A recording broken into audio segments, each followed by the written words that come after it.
Aku belajar mengikhlaskan tanpa harus mengerti maksud dari semuanya.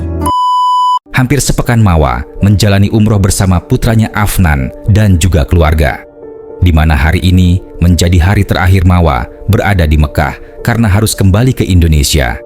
Segala doa dan air mata pilu Mawa curahkan saat umroh. Mawa berharap Yang Maha Kuasa terus menuntunnya walaupun badai dalam rumah tangganya belum selesai.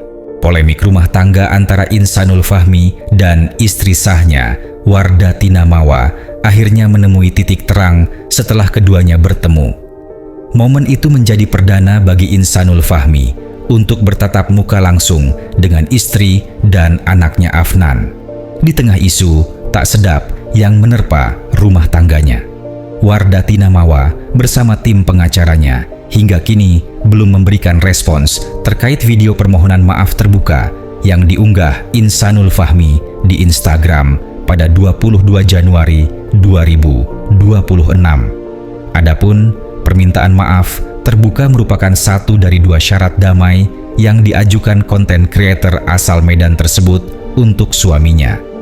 Sementara itu, Kasubit Penmas Polda Metro Jaya, Kompol Andaru Rahutomo mengungkapkan, kasus dugaan perzinaan yang dilaporkan Wardatina Mawa masih terus berlanjut. Tak hanya Insanul Fahmi, Inara Rusli sebagai salah satu terlapor kasus dugaan perzinaan itu juga sudah sempat mengajukan Restoratif Justice (RJ), namun ditolak oleh Mawa.